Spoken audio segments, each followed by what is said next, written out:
Shalom, frères et sœurs. Comment allez-vous? J'espère que vous allez bien.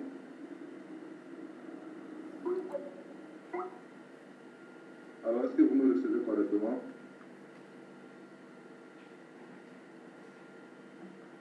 D'accord. Dieu merci. Nous rendons gloire à Dieu pour cette grâce qui nous accorde encore de pouvoir nous rassembler en ce soir ici. Nous rendons gloire à Dieu pour ce temps qu'il nous accorde, pour ses bienfaits dans nos vies de chaque jour. Il est infiniment bon, il est infiniment précieux. Notre Dieu, le nom de Jésus est précieux, le nom de Jésus est puissant, le nom de Jésus ne peut être quantifié, ne peut être qualifié. C'est un nom très puissant. Il n'y a pas de nom qui soit comme son nom. Il n'y a pas de nom qui puisse faire comme son nom. Gloire et honneur à Jésus-Christ. Amen. Oui, je dis Dieu merci pour cette grâce qui m'accorde encore de pouvoir partager avec vous ce soir. Nous sommes des serviteurs inutiles. Nous ne recevons que de lui. Que le Saint-Esprit nous parle encore en ce soir, à nous tous. Amen.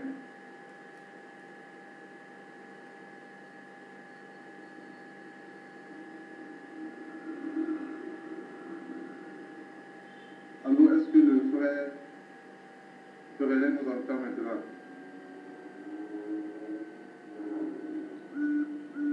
Ok, nous continuons. Ce soir, nous allons parler, si je peux dire, le ministère de l'intérieur. Si je peux intituler le thème de mon exhortation ainsi. Le ministère de l'intérieur. L'intérieur, c'est très important. Nous voyons le coq. Le coq n'est que coq que par ce qui s'est passé à l'intérieur de l'œuf. Il y a eu un travail qui s'est passé à l'intérieur de l'œuf et après il est devenu œuf. Il est devenu coq, excusez-moi. Donc, la chose qui se passe à l'intérieur est la chose la plus importante qui permet au coq ou à la poule de devenir coq ou poule après. Comme j'étais en train de dire, aujourd'hui le ministère de l'Intérieur est tellement négligé. Or, c'est un ministère très important. Quand je parle du ministère de l'Intérieur, je vais parler de, c'est-à-dire en soi, dans l'église ou bien en soi. Nous allons d'abord lire, nous allons voir ce que je veux dire par le ministère de l'Intérieur. Nous allons lire Luc. Nous allons lire Luc 4. Nous allons lire Luc 4, verset 1. Si le frère Ferlin peut muter son micro, s'il vous plaît.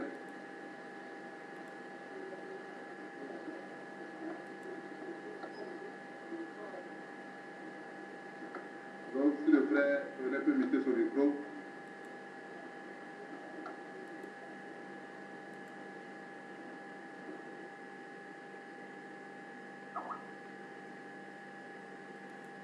Lisons Luc chapitre 4, verset 1. Jésus, rempli du Saint-Esprit, revint du Jourdain et il fut conduit par l'Esprit dans le désert. Amen. Amen. Je crois qu'il y a certains de nos frères et sœurs qui ont des problèmes de connexion. Il y a la sœur Julie. Il y a, je ne sais pas, le frère Ferlin aussi qui n'arrive pas à se connecter. Nous allons alors prier, demander la grâce de Dieu, que Dieu pourvoie ce que notre sœur Julie et notre frère Ferlin puissent se connecter. Nous te disons merci pour ce moment. Merci de prendre le contrôle de la technique, Père. Merci de prendre le contrôle du média en ce moment et pouvoir aux besoins de nos frères et sœurs. Pour plus, Seigneur, t'adorer ensemble et recevoir la bénédiction que tu as préparée en ce jour avant la fondation du monde pour nous. Et que la gloire te revienne au nom puissant de Jésus. Nous avons prié reçu. Amen. Alléluia. Donc, j'étais en train de dire que le ministère de l'intérieur aujourd'hui est tellement négligé. Ce qui se passe à l'intérieur est la chose la plus importante de ce qui se passe à l'extérieur. Alors, quand j'étais en train de dire que le coq que nous voyons est devenu coq parce qu'il y a quelque chose qui s'est passé à l'intérieur de l'œuf. La poule que nous voyons, excusez-moi, est devenue poule parce qu'il y a quelque chose, il y a un mécanisme, il y a un processus qui s'est passé à l'intérieur de l'œuf que l'œil humain n'a pas vu, mais qui est devenu poule après. Donc ici, nous avons lu Luc 4, le verset 1. Je vais demander à mon frère encore si il peut nous lire Luc 4, le verset 14.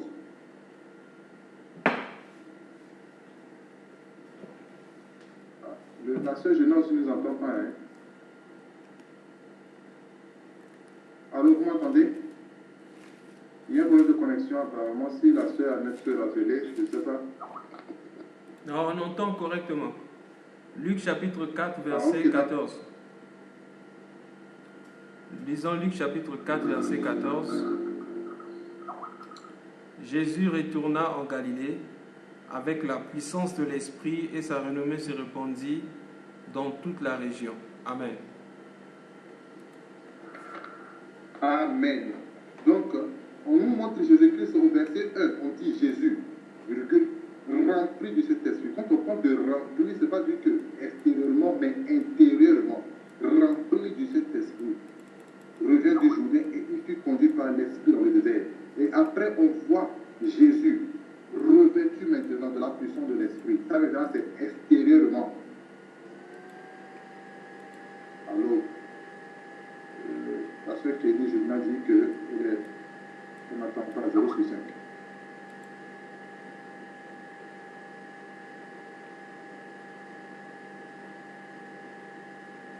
Est-ce que vous m'entendez, s'il vous plaît? Ok, d'accord. Que Dieu pourvoie au nom puissant de Jésus. Donc, j'étais en train de dire, on nous parle de Jésus-Christ. Luc 4, verset 1. On dit Jésus, virgule, rempli du Saint-Esprit, revint du Jourdain et il fut conduit par l'Esprit dans le désert.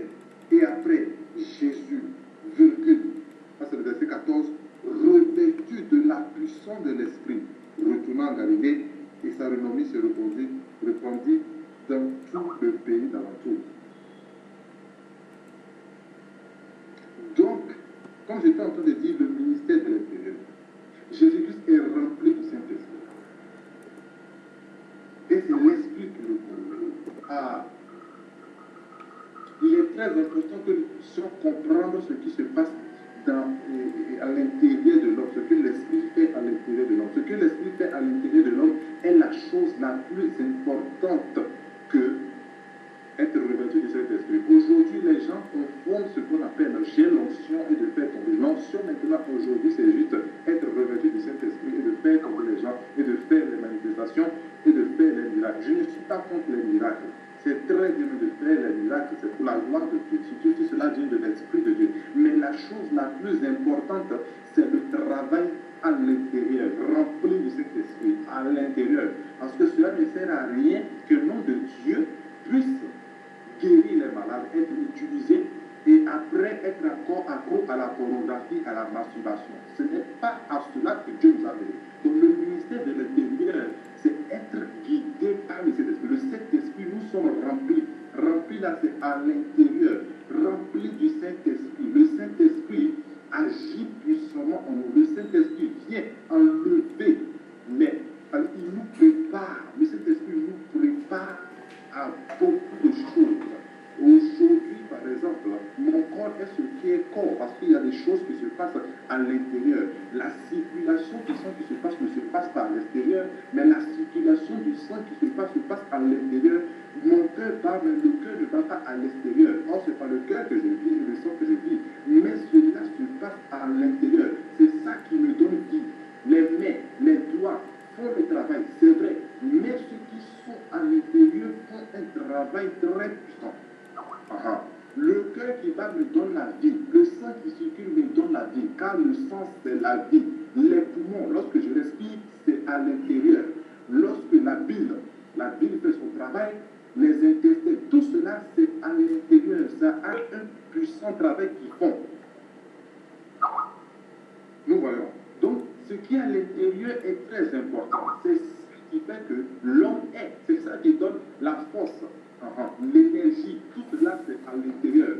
Maintenant, on dit Jésus rempli du Saint-Esprit. Lorsque tu es rempli du Saint-Esprit, c'est que tu es conduit par le Saint-Esprit. Lorsque tu es rempli du Saint-Esprit, c'est que le Saint-Esprit prend le contrôle de toi à l'intérieur pour pouvoir enlever les mauvaises choses en toi, de pouvoir te donner la force contre le péché. Qu'est-ce que le Saint-Esprit vient faire en nous? Nous donner la force pour pouvoir résister au péché. Le Saint-Esprit vient enlever les mauvaises choses. Le Saint-Esprit nous prépare pour des grandes choses. Jésus était rempli du Saint-Esprit dès le ventre de sa mère. Mais il n'est pas, à 12 ans, il n'est pas allé déjà partir, il n'est pas parti commencer par faire les miracles, commencer par prêcher. Non, il a fallu que le Saint-Esprit effectue un travail en lui d'abord, avant qu'il ne puisse aller commencer par faire le travail qu'il a été appelé à faire, qu'il a été élu et choisi de faire. Voilà ce que le Saint-Esprit va faire en nous. Voilà ce que le ministère de l'Intérieur parle. Le ministère de l'Intérieur, c'est nous former. Le ministère de l'Intérieur, c'est le Saint-Esprit en nous. C'est lui qui fait le travail. Pendant que Jésus était petit, lorsqu'il était en train de croître, lorsqu'il était en train de grandir, le Saint-Esprit était en train de le préparer à l'intérieur, lui donner la force de pouvoir pardonner, lui donner la force de pouvoir aimer, lui donner la force de pouvoir compatir, lui donner la force de pouvoir être fort devant le péché, être fort devant les choses devant lesquelles aujourd'hui des personnes qui disent qu'ils sont sombres. Le ministère de l'Intérieur, c'est ça qui fait le ministère, c'est ça qui fait l'extérieur. Ce que nous sommes n'est que le résultat de ce que nous sommes à l'intérieur. Donc, ainsi, aujourd'hui, nous négligeons beaucoup le ministère de l'Intérieur. Or, tout doit partir du ministère de l'Intérieur. Nettoyer d'abord l'intérieur. Et ensuite, parce que l'intérieur est beau, parce que l'intérieur est joli, l'extérieur va se faire voir. Alléluia. Donc, une personne qui est remplie du Saint-Esprit est conduite par le Saint-Esprit. Fais ce que l'Esprit lui dit de faire. Suis ce que l'Esprit lui dit de faire. C'est le Saint-Esprit maintenant qui a pris place. Ce n'est plus, il n'y a plus la chair. Mais, lorsque nous négligeons le travail du Saint-Esprit, il y a toujours encore ballottage entre l'Esprit et la chair. Alors que l'Esprit doit dominer sur la chair. Donc, le ministère de l'Intérieur, c'est ce temps-là que Dieu prend pour pouvoir nous préparer pour que l'Esprit puisse prendre le pouvoir sur la chair, pour qu'il n'y ait plus de chair, pour que l'Esprit vive. Ainsi, nous pouvons dire, ce n'est plus moi qui vis, mais c'est Jésus-Christ qui vit par moi. Ainsi, nous pouvons dire, nous ne sommes pas conduits par la chair, mais nous sommes conduits par l'Esprit Saint. Car Dieu nous appelle à être conduits par le Saint-Esprit et non pas être conduits par notre volonté, par notre nous, par notre moi. Voilà pourquoi on dit Jésus, rempli du Saint-Esprit, fut conduit par le Saint-Esprit. Il ne faisait plus sa volonté parce que le Saint-Esprit a pris le temps, il a pris goût avec le Saint-Esprit. Le Saint-Esprit et lui sont devenus un, sont devenus une chair.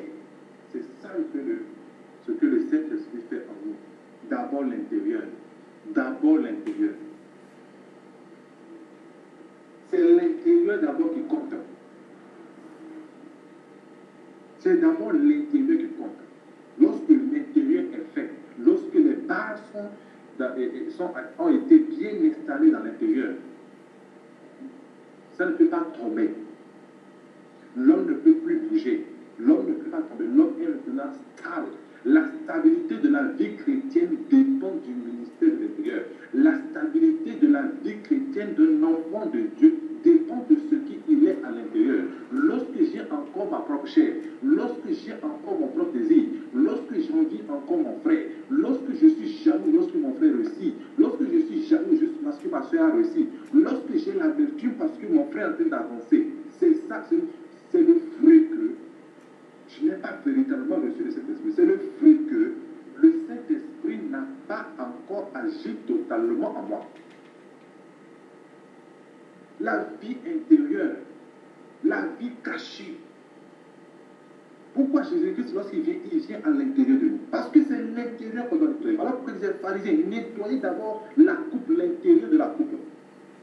Nous voulons parfaire le corps. Voilà pourquoi aujourd'hui la religion ne peut pas amener une personne à être bon ou bien à faire du bien. La religion va faire souvent parer l'extérieur, alors que c'est l'intérieur qu'on doit nettoyer. L'extérieur ne sert de rien. C'est l'intérieur qu'il faut nettoyer. Lorsqu'on me dit non, il faut faire ceci, il faut faire cela, je ne sais même pas pourquoi il faut que je le fasse, alors que mon intérieur n'est même pas encore nettoyé. Je me le fais par la force. Je le fais, c'est-à-dire à l'intérieur de moi, je ne suis pas convaincu. Et lorsque je vais quitter cet environnement tôt ou tard, lorsque j'irai par exemple quelque part d'autre où je serai libre, vous allez remarquer que cette personne va commencer par faire ce qu'elle elle-même désire. C'est ça ce qui veut dire qu'il y a quelque chose qui s'est passé. À l'intérieur, ce n'est pas nettoyé.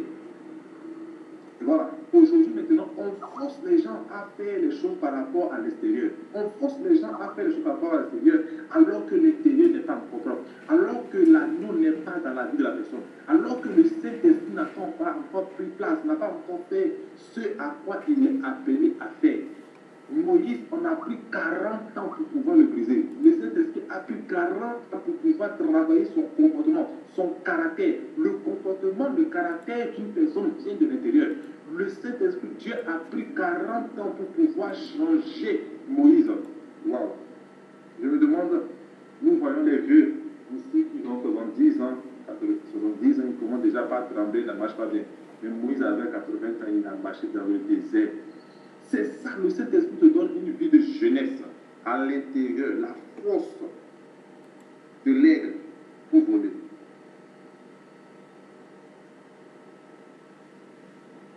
Comment pouvons-nous impacter les autres si nous ne sommes pas le fruit de l'impact? Le fruit de l'impact se passe à l'intérieur, ce n'est pas à l'extérieur. Comment est-ce que je peux dire à une personne, la façon dont tu t'es habillé, c'est pas bien, il faut que tu changes. Je peux lui dire de changer, elle va changer, mais derrière mon dos, elle va commencer par continuer par porter la même chose.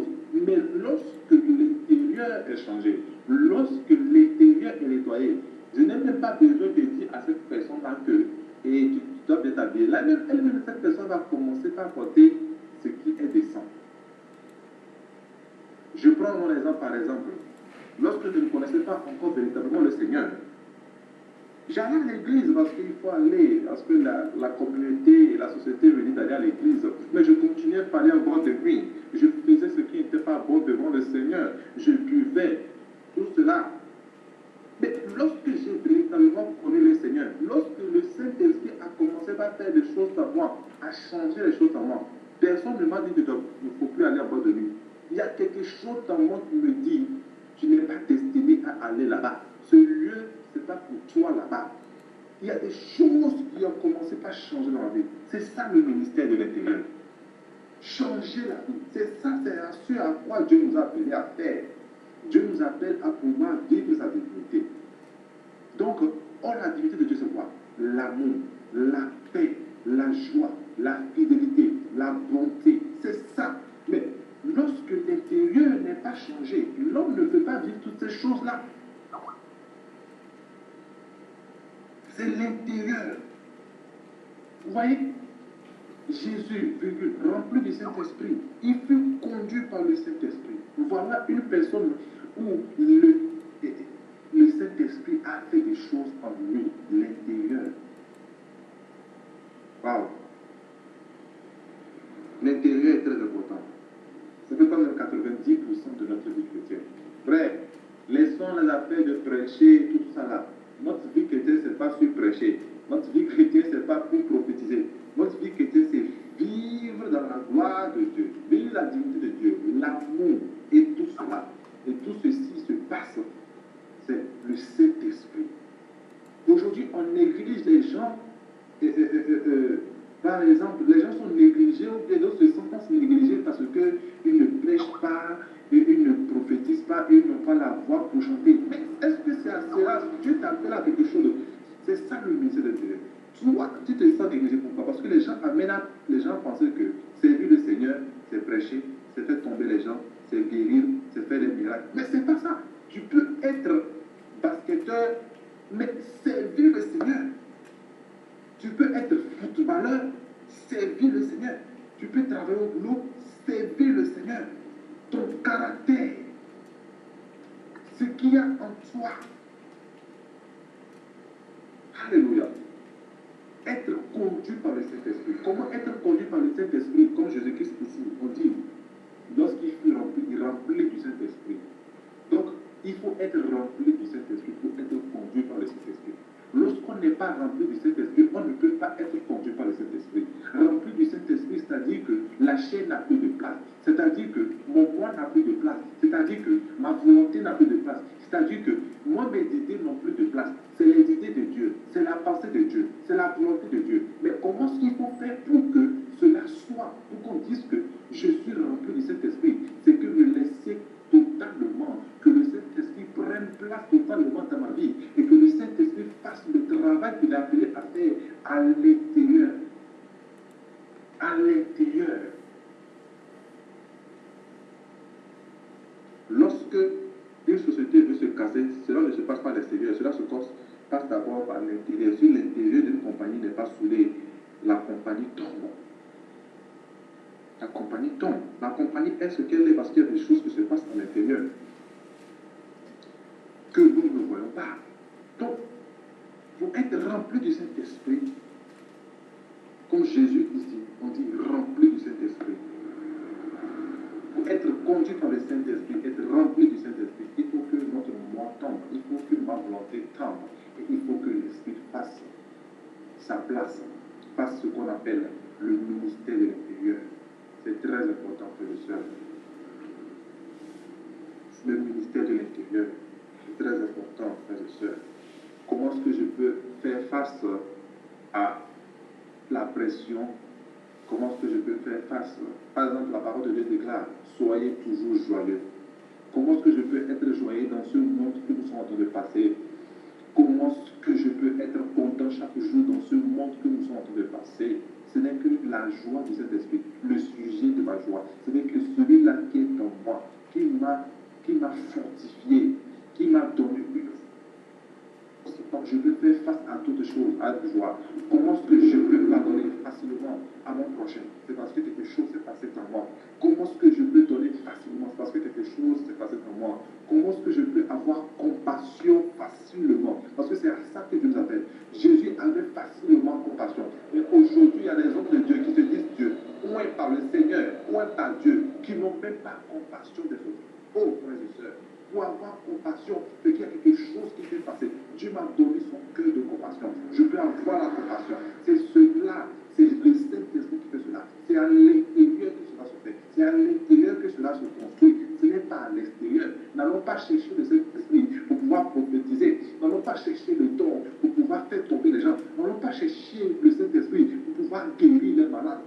Je ne sais pas, mais cherchons le Saint-Esprit, que Dieu change mon comportement, que Dieu change mon caractère, que Dieu me change totalement, que Dieu me forge pour que je sois stable, pour que je sois équilibré.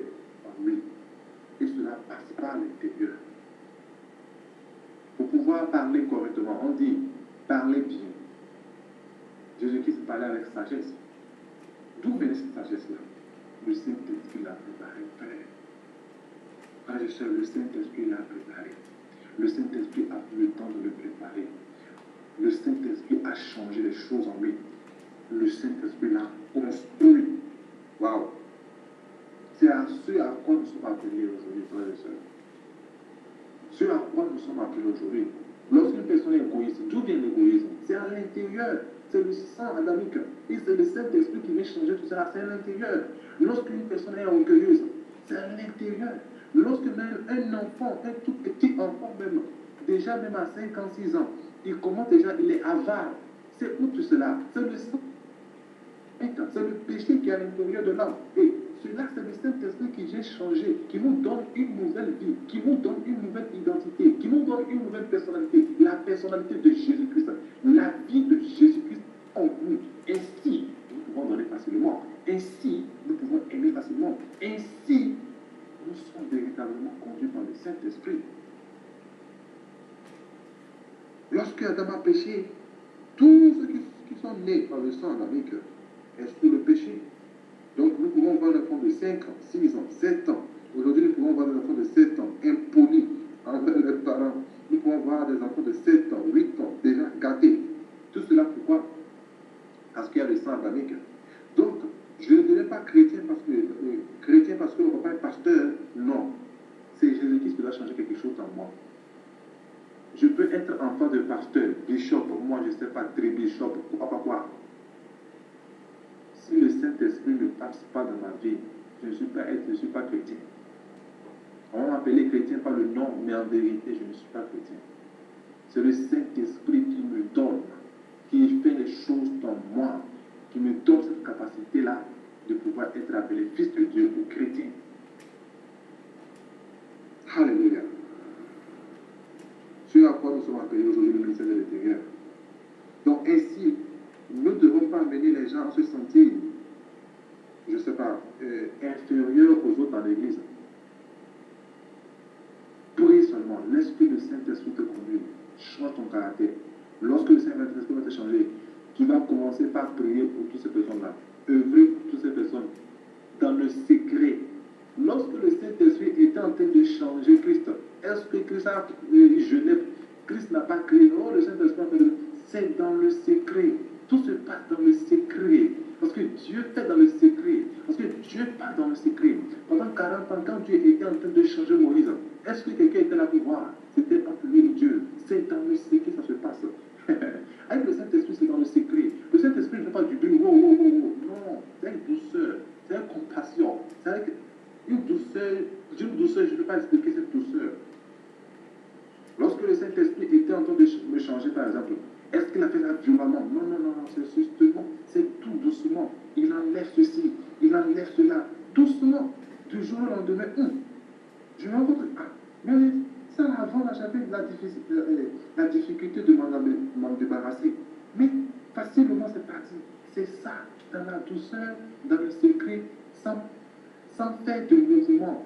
Et c'est ça, c'est ce à quoi nous sommes appelés. Lorsqu'une personne est remplie de cet esprit, c'est comme ça qu'il agit. Il agit dans le secret. Comme mon frère Thierry vient de le dire, le ministère de Melchisedec, il apparaît, il bénit, il disparaît doucement, dans le secret, ni vu, ni connu. On n'est pas là pour s'enorgueillir. Tout se passe dans le secret.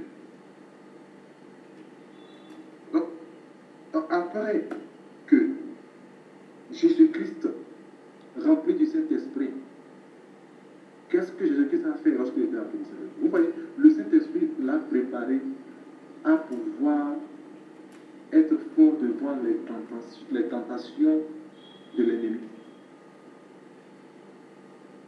Il était rempli du Saint-Esprit.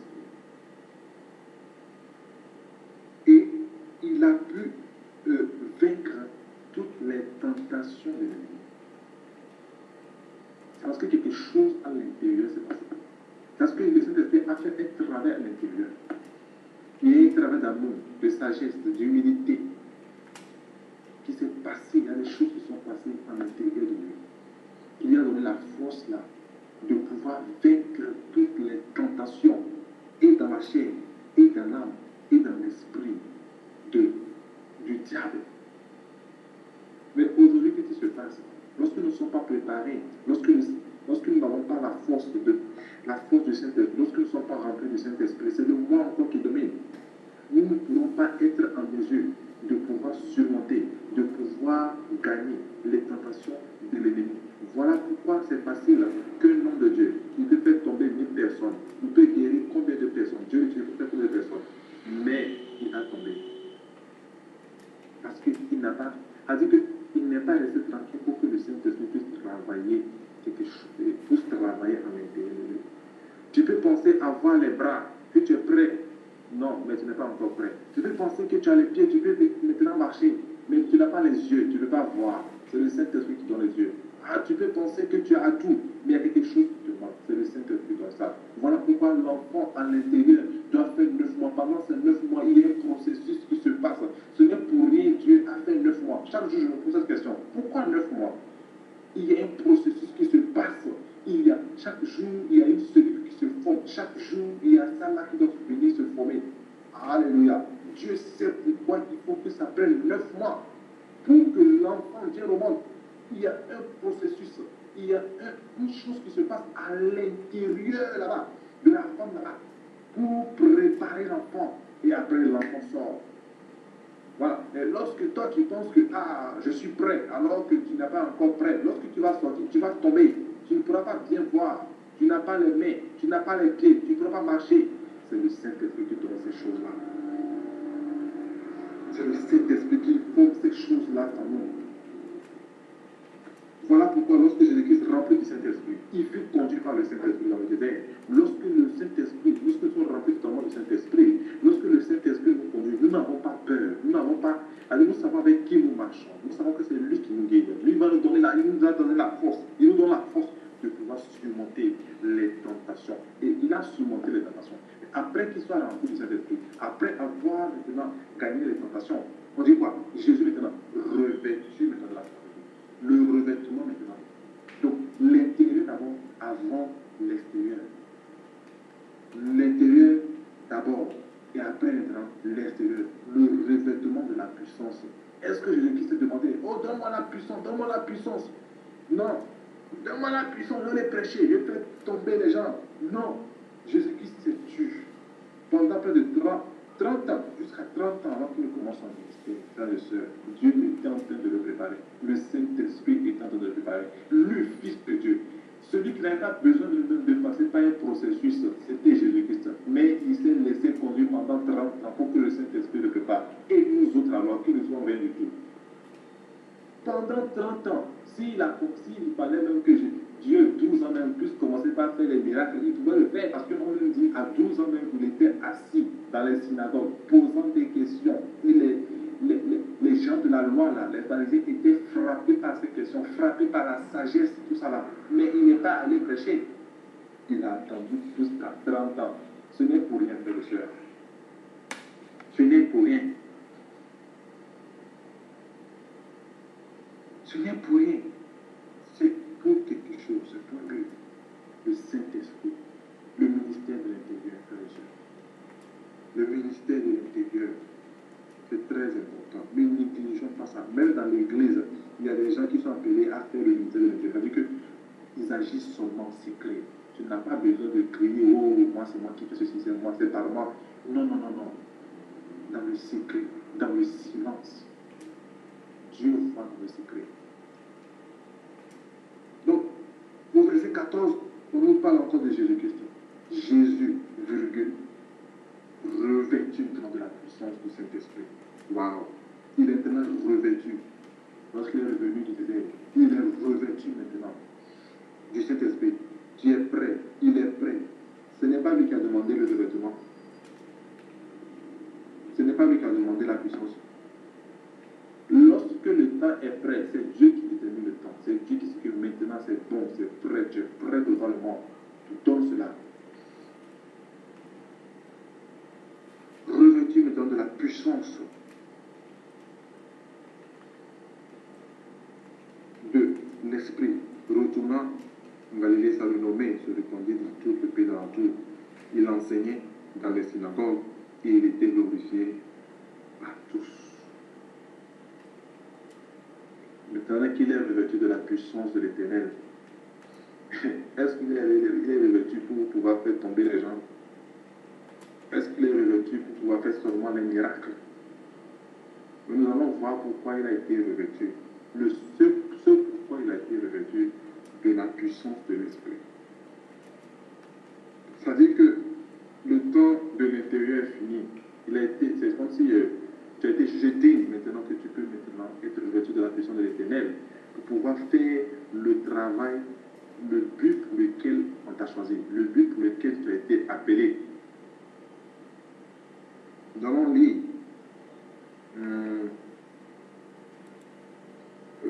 le verset 16 jusqu'au verset 19. Luc 4 toujours. Lisons Luc chapitre 4, versets 16 à 19. Il se rendit à Nazareth où il avait été élevé, et selon sa coutume, il entra dans la synagogue le jour du sabbat. Il se leva pour faire la lecture, et on lui remit le livre du prophète Ésaïe. L'ayant déroulé, il trouva l'endroit où il était écrit « L'Esprit du Seigneur est sur moi, parce qu'il m'a oint pour annoncer une bonne nouvelle aux pauvres. Il m'a envoyé pour guérir ceux qui ont le cœur brisé, pour proclamer aux captifs la délivrance et aux aveugles le recouvrement de la vue, pour renvoyer libres les opprimés, pour publier une année de grâce du Seigneur. » Amen. Amen. Il nous dit maintenant ce pourquoi il a été oint, revêtu de la puissance de l'Éternel, a été choisi. On a été, être oint, c'est le verbe oindre qui signifie bon, être choisi, être appelé. On te donne une charge et pour entrer dans cette charge, on te donne ce dont tu as besoin pour pouvoir accomplir la charge à laquelle tu as été appelé. Et voyons ce que Jésus dit, pourquoi il a été choisi, pourquoi il a été chargé. Et tout cela, on va donner pour pouvoir faire. Il dit, l'Esprit du Seigneur est sur moi. Il est très important de savoir que l'Esprit du Seigneur est sur soi. D'abord, quand j'étais en train de dire, l'Esprit du Seigneur c'est-à-dire en l'intérieur, et l'Esprit du Seigneur sur, rempli du Saint-Esprit et revêtu du Saint-Esprit. C'est ces deux choses-là qu'il nous faut. C'est ces deux choses-là qu'il nous faut.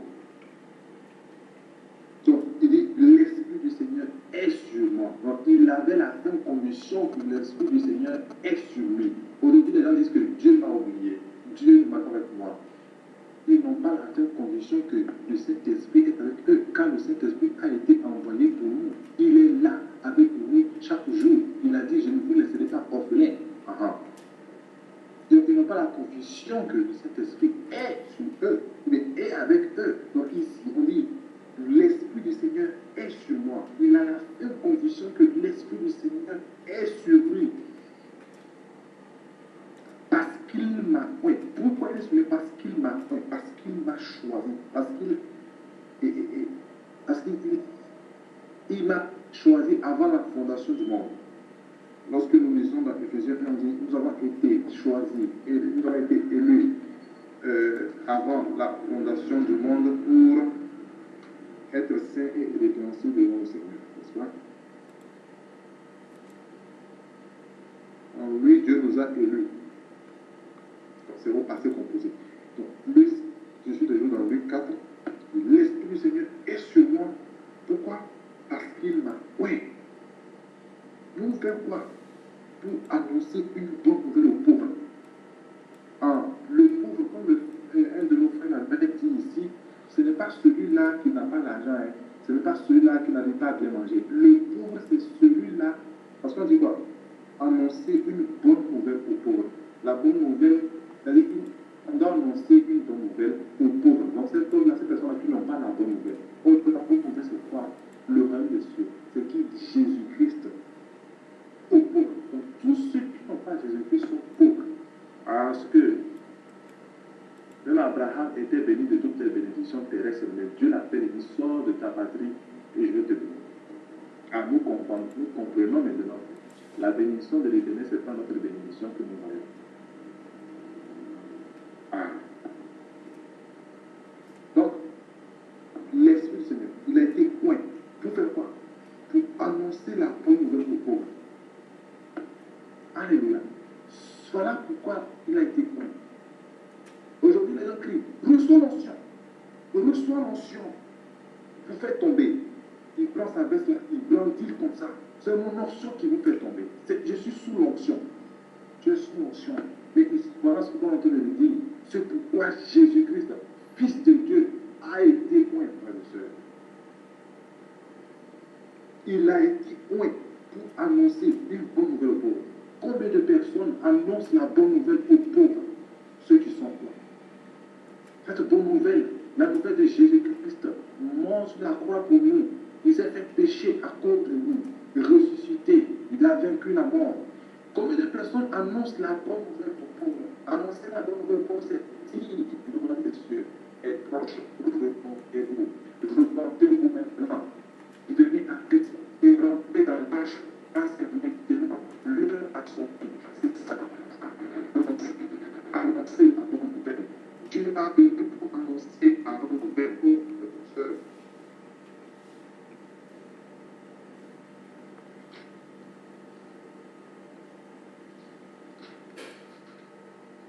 Nous ne sommes pas prêts. Nous ne sommes pas prêts. Nous mettons les gens. Nous devons faire un point. Merci beaucoup. J'étais en train de dire que nous allons lire Matthieu 11, 2 à 5.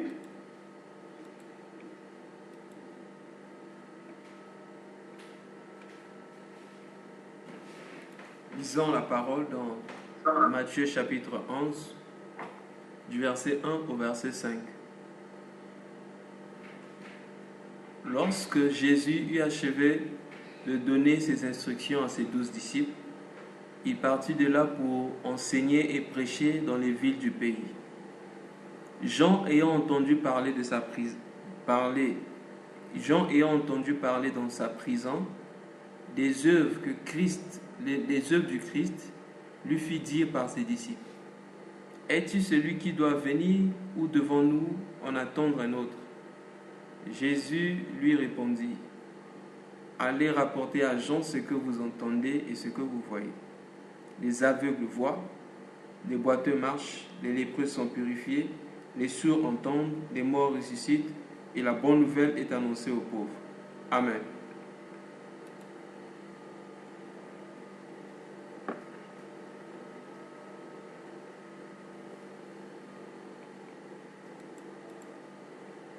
Maintenant,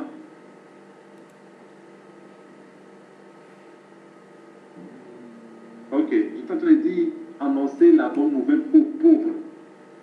Ok, annoncer la bonne nouvelle aux pauvres, comme on vient de lire dans Matthieu. La bonne nouvelle aux pauvres, c'est annoncer Jésus-Christ aux pauvres, ceux qui n'ont pas encore reçu la vérité, pour qu'ils puissent être affranchis totalement. Je ne dis pas de faire la religion, je ne dis pas de pratiquer la religion, mais de connaître véritablement Christ, de connaître véritablement celui qu'on appelle Christ, mort, crucifié à la croix à cause de nous, celui qui s'est fait pécher à la croix, verser son sang, celui-là qui a vaincu la mort à cause des misérables comme moi. C'est ça, annoncer la bonne nouvelle pour vous. Ramener les gens dans la droiture, amener les gens dans la barque, dans l'arche qui est Jésus-Christ, réconcilier ceux qui ne connaissent pas encore. Amener les gens à connaître Jean, et amener les gens à connaître Jésus-Christ. C'est ça, annoncer la bonne nouvelle aux pauvres. Comme j'étais en train de dire, le pauvre, c'est pas celui qui n'a pas l'argent. Le pauvre, c'est celui qui n'a pas Jésus-Christ. Le pauvre, c'est celui qui ne connaît pas Dieu. C'est ça le pauvre.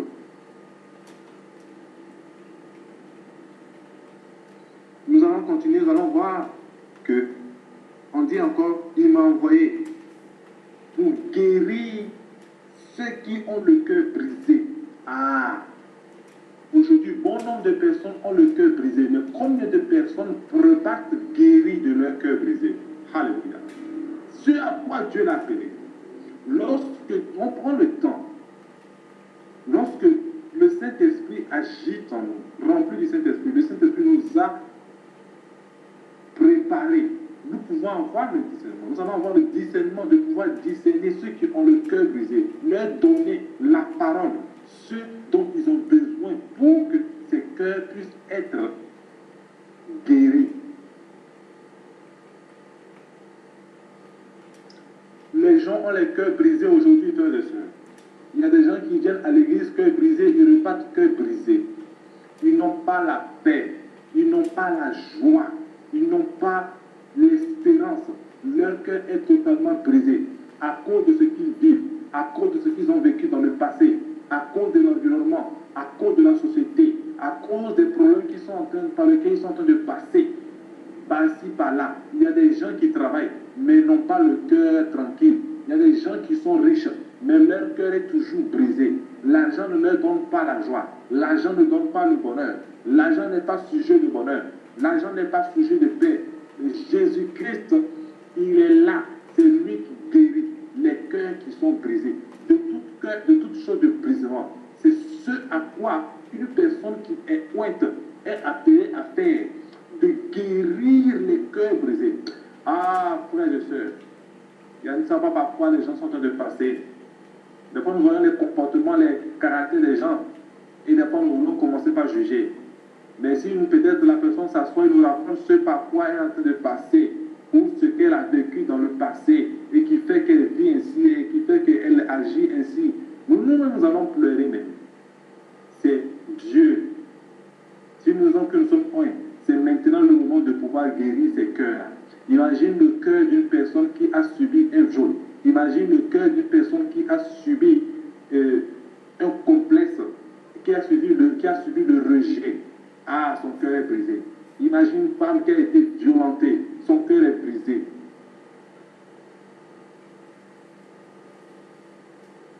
Dieu nous appelle à guérir les cœurs. Ces personnes qui sont pointes. Si tu as été point, c'est pour guérir les cœurs brisés.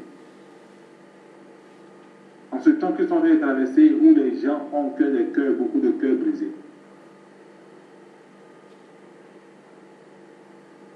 Il m'a envoyé pour guérir ceux qui ont le cœur brisé.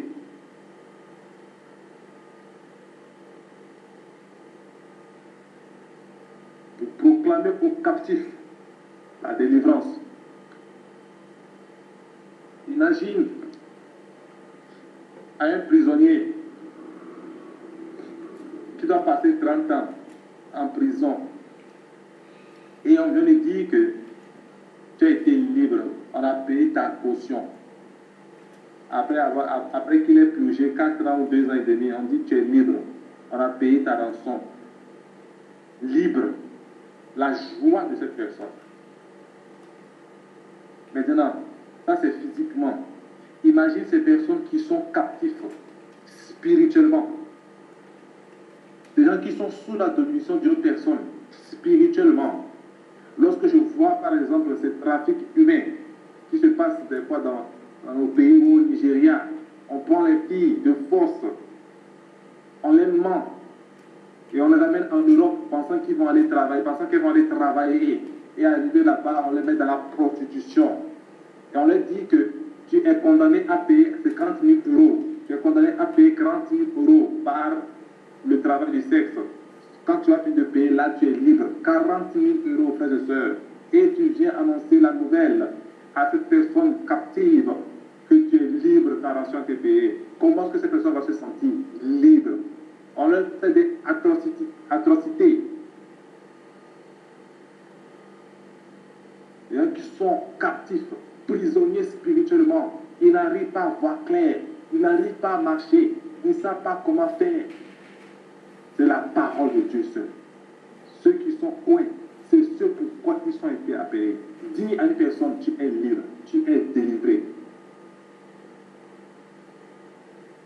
La délivrance. Waouh! La liberté.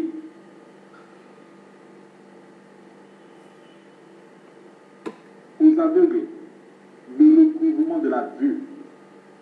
Ah, l'œil est très important. Nous voyons combien de fois les aveugles souffrent. Ah, frères et sœurs. Nous voyons combien de fois les aveugles souffrent. Des fois pas voir. Je viens proclamer ici à cette personne, recouvre la vue et recouvre la vue. Vous voyez combien de fois l'œil est très important. Et maintenant, imaginons que ces personnes, il y a des gens qui sont aveugles spirituellement. Ils ne voient pas. Ils sont aveugles spirituellement. Ils ne voient pas clair. La parole vient enlever les écailles des yeux. La parole vient enlever, renouveler l'intelligence pour qu'ils puissent voir clair.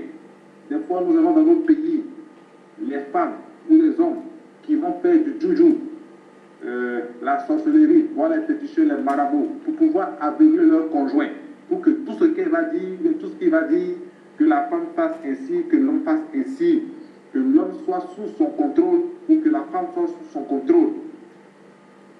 Aveugles spirituellement, ils ne voient pas, ils ne savent pas ce qu'ils font, ils sont dans le noir, ils sont dans l'obscurité. Lorsque nous sommes dans les ténèbres, nous ne pouvons pas voir. Lorsque nous sommes dans le noir, nous ne pouvons pas voir, nous ne pouvons pas marcher, nous ne savons où aller, nous sommes stagnés, nous n'avançons pas.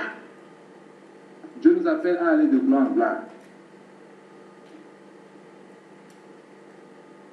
Voilà ce pourquoi ceux qui sont loin ont été appelés à faire. Proclamer la parole de Dieu aux aveugles pour qu'ils puissent recouvrir la vue. Combien de personnes aujourd'hui le font? Aujourd'hui, lorsqu'on parle de l'onction, nous voyons le nombre de personnes qui tombent. Aujourd'hui, lorsqu'on parle de l'onction, nous voyons les prophéties. Aujourd'hui, lorsqu'on parle de l'onction, nous voyons la richesse terrestre. Et voilà ce à quoi Dieu nous a appelés, ceux qui sont loin. Alléluia. Pour envoyer libres les opprimés. Rendre libres les opprimés. Nous voyons les enfants qui sont opprimés. Lorsqu'on vient les délivrer, la façon dont ils sont contents.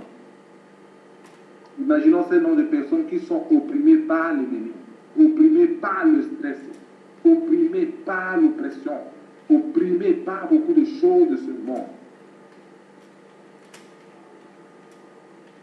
Opprimé, c'est-à-dire jusqu'à dans son boulot, il n'est pas libre. Il n'est pas du tout libre. Dans la famille, opprimé, il n'est pas du tout libre. Seule la parole nous rend libre. Même par la parole, tu peux rester dans le même lieu là. Les gens peuvent tout faire, mais ça ne te dit plus rien parce que tu as la force de l'Éternel. Dieu t'a rendu libre. La parole de Dieu t'a rendu libre. Ce à quoi les gens qui sont loin sont appelés à faire. Je n'ai pas vu quelque part ici. J'ai été loin pour faire tomber les gens. Je n'ai pas vu quelque part ici. J'ai été loin pour prophétiser. Je n'ai pas vu quelque part ici. J'ai été loin pour bien m'habiller. Je n'ai pas vu quelque part ici. Mon onction fait que ça attire beaucoup les femmes. Je n'ai pas vu quelque part ici. J'ai été loin pour avoir beaucoup de richesses. Voilà ce à quoi Jésus-Christ a dit. Jésus-Christ, Fils de Dieu, a dit qu'il a été loin pour publier une année de grâce du Seigneur. Est-ce que nous publions l'année de grâce? Est-ce que nous parlons de la grâce? Ou bien nous sommes encore en train de parler, c'est par mon onction, c'est par moi, c'est par ma force, c'est par ma capacité, parce que j'ai jeûné 30 jours. Ah, la dernière fois, j'étais en train de lire sur Internet une information qu'il y a un homme de Dieu qui a voulu imiter Jésus-Christ. Il voulait jeûner 40 jours. Il est mort. Nous devons être guidés par le Saint-Esprit, frères et sœurs. Voilà pourquoi je suis en train de parler du ministère de l'intérieur. Pourquoi veux-tu imiter Jésus-Christ?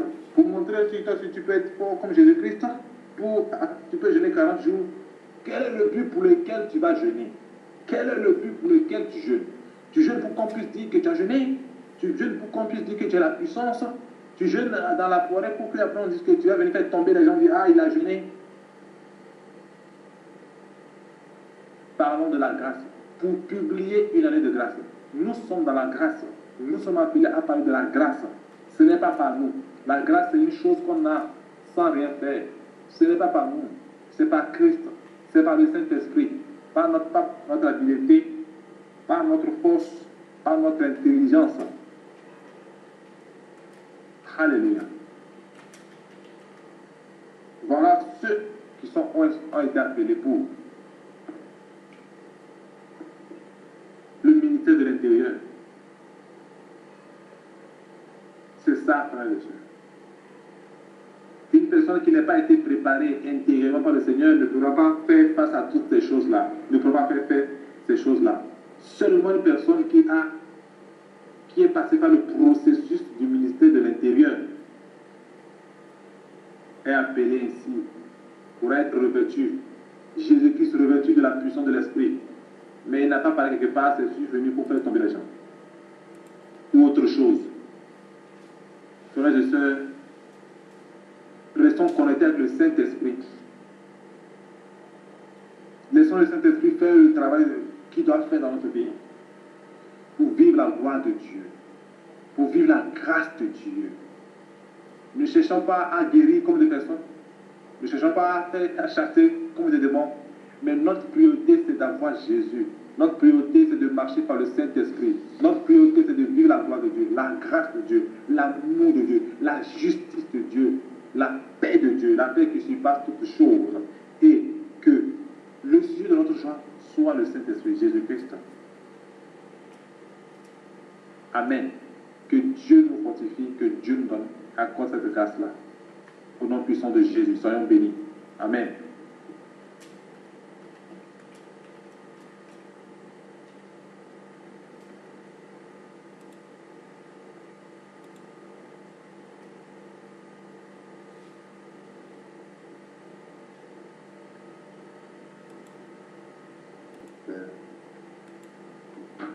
Pour ce message encore ce soir. Je ne sais pas si on a entendu. 5 sur 5 ou bien 2 sur 5 ou bien c'est 1 sur 5. Ok, 5 sur 5. Oui, donc nous voulons remercier le Seigneur pour ce message encore. Pour encore cette parole qui vient nous apporter cette lumière encore qui vient nous montrer notre position, qui vient encore nous montrer ce qui est ténèbres, ce dont nous devons nous détacher pour pouvoir nous rapprocher encore plus de lui. Et il nous a donné, comme je disais au début, The following la nourriture is a continuation of et plusieurs reconnaissances. Nous avons dit Dieu merci. C'est pour cela que nous allons lever nos voix. Dire merci au Seigneur pour sa parole. Dire merci également pour son serviteur qu'il a utilisé pour nous parler ce soir. Élevons nos voix et disons merci au Seigneur. Père, merci. Merci. Merci parce que tu nous as parlé. Merci pour la vie de ton serviteur, Père. Oh, gloire et louange à toi, Seigneur. Oh Seigneur, cette lumière Merci, Père, encore, pour la Seigneur, vie. qui vient encore nous aussi nous Père. Merci pour l'éternité, Seigneur. Merci, Seigneur, Merci pour ces pour paroles venant de ce l'éternité. que tu n'as cessé, Seigneur, de Entrons dans le temps pour nous faire repartir dans l'éternité. Pour encore, Seigneur, quand tu Gloire et louange m'envoies, à toi, c'est Seigneur. partir de nous que tu viens encore, Que Seigneur, ton nom pour soit pouvoir exalté. éclairer, Seigneur. Nous amener à pouvoir nous rapprocher de toi, Père. Merci, Seigneur. Que la gloire te revienne, Seigneur. Sois loué et glorifié encore, Seigneur. Oui, frères et sœurs, nous avons été enseignants ce soir sur le ministère de l'Intérieur. Il est vraiment important de pouvoir connaître ce ministère ou encore d'avoir connaissance de ce ministère.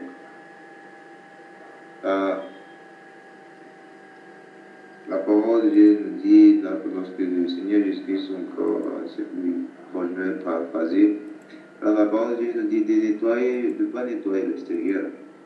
C'est l'intérieur toujours sale. Vous allez d'abord donc nettoyer l'intérieur, là l'extérieur sera propre.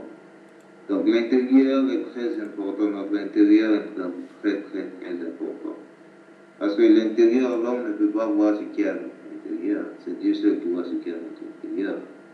L'homme cherche seulement à voir l'extérieur encore ce que tu fais au dehors.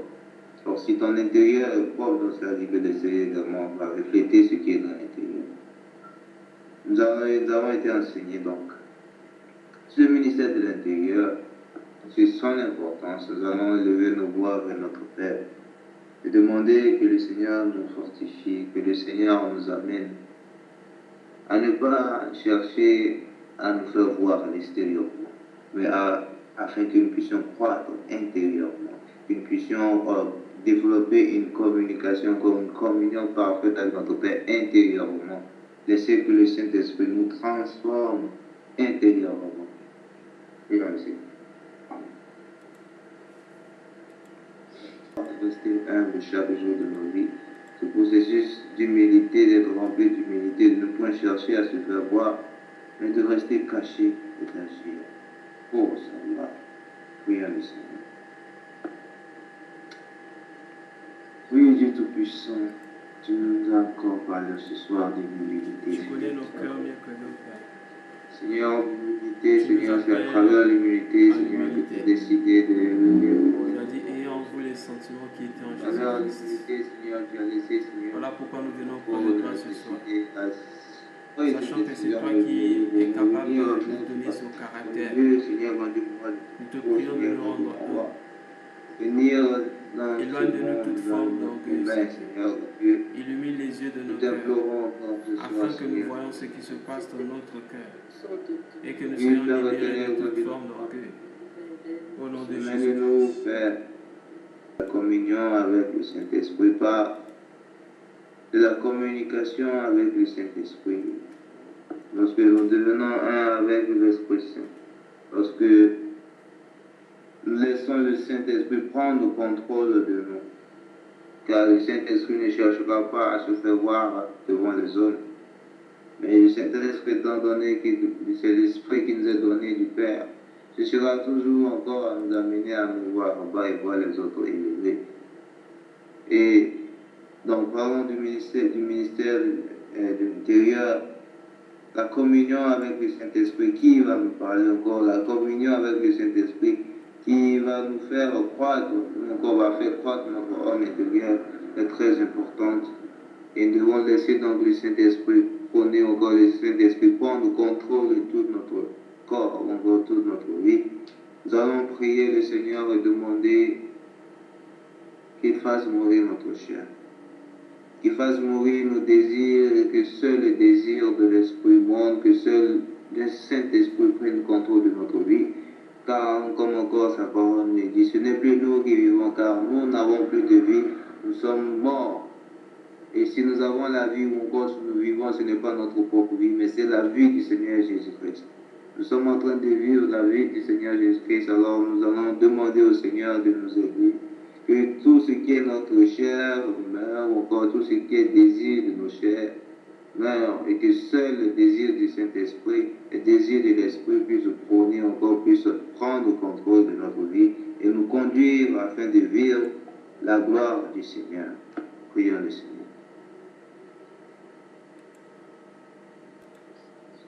Lorsque nous développons la communion avec l'homme intérieur, comme notre frère nous l'a dit encore, comme le Seigneur nous a enseigné encore ce soir, nous devons vivre la gloire encore, la gloire de notre Seigneur, vivre la gloire de notre Seigneur, mais également chercher à annoncer la bonne nouvelle pour annoncer l'évangile à ceux qui n'ont pas encore reçu.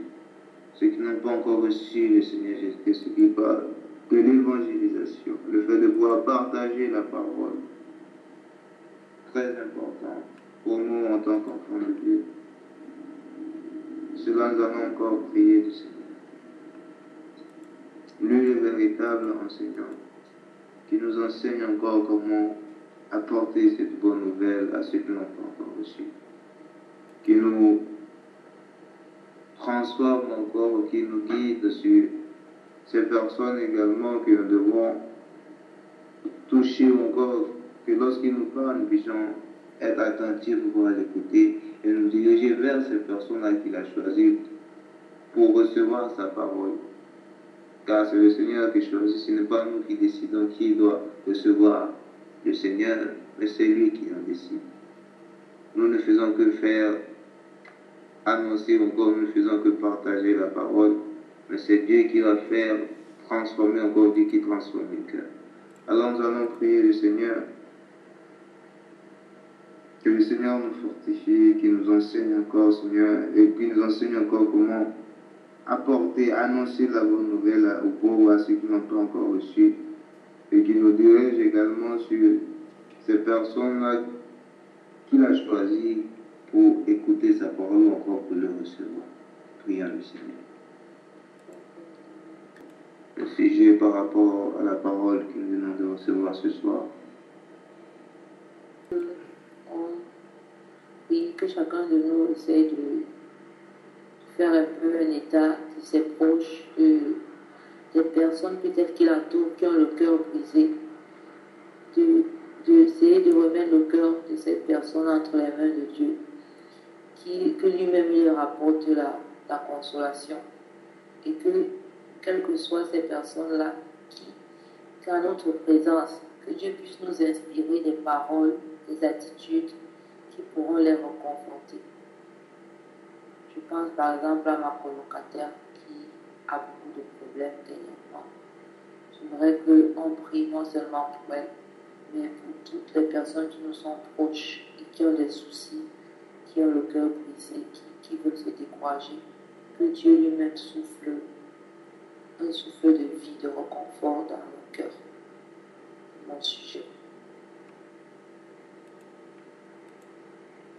Des ajouts par rapport à la parole que nous venons d'écouter. Des questions?